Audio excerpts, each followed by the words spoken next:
Hello అండి, అందరికీ నమస్తే. నేను కళ్యాణి. వెల్కమ్ టు మీతో చెప్పాలని.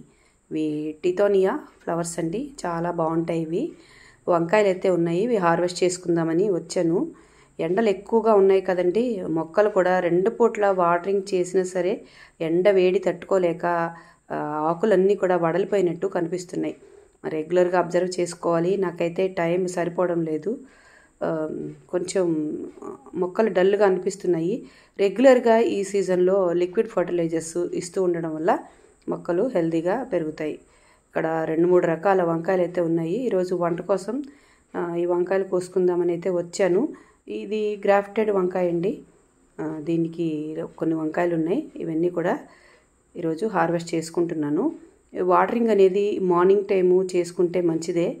ఈవినింగ్ టైము ఎండ బాగా తగ్గిన తర్వాత కనీసం ఒక షవర్ అనేది ఇవ్వడం వల్ల మొక్కలు కొంచెం హ్యాపీగా, కొంచెం అది పులకరింత అనేది వాటికి వస్తుందని అనుకుంటాము.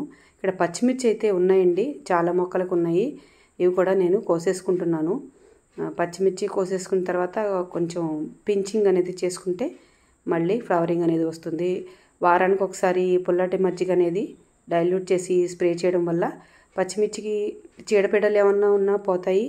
ఇంకా పూత కూడా రావడానికి, నిలబడటానికి ఉపయోగపడుతుంది. ఈ వేసవి కాలంలో అవకాశం ఉంటే షేడ్ నెట్ వేసుకోవడం, లేదా గ్రూపింగ్ ఆఫ్ ప్లాంట్స్, మొక్కలు కొంచెం దగ్గరగా పెట్టడం వల్ల ఒక మొక్క నీడలో ఇంకో మొక్క ఉన్నట్టుగా కొంచెం చల్లదనం అనేది మొక్కలకి వస్తుంది. మల్చింగ్ అనేది కూడా చాలా ఇంపార్టెంట్ అండి. ఎండాకులు వాటితో ఏదైనా మనం అలా మల్చింగ్ లాగా పైన లేయర్ బాగా డ్రై అయిపోకుండా మల్చింగ్ చేసుకోవడం వల్ల కొంత ఉపయోగం అయితే ఉంటుంది.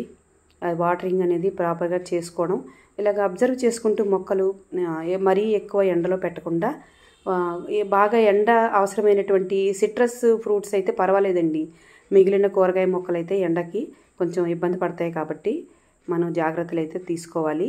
కొన్ని టమాటాసు అలాగే పచ్చిమిర్చి అయితే బాగానే వచ్చాయండి. ఈరోజు టమాటాస్ కూడా సీజన్ అయితే అయిపోయింది. ఈ మొక్కలన్నీ అయిపోయి కొత్త మొక్కలు అయితే నేను పెట్టుకున్నాను. ఇప్పుడైతే ఉన్న 2 టమాటాలు సాంబార్లోకి అయితే నేను హార్వెస్ట్ చేసుకుంటున్నాను. బెండకాయలు కూడా వస్తున్నాయి.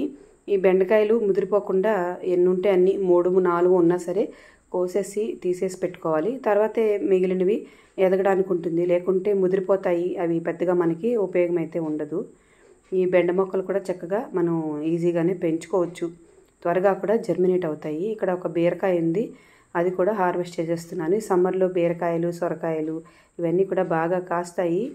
ఈరోజైతే ఈ కూరగాయలు కోసుకున్నాను. దీంతోపాటు ఇక్కడ మల్బరీ ఫ్రూట్స్ అయితే ఉన్నాయండి కొన్ని.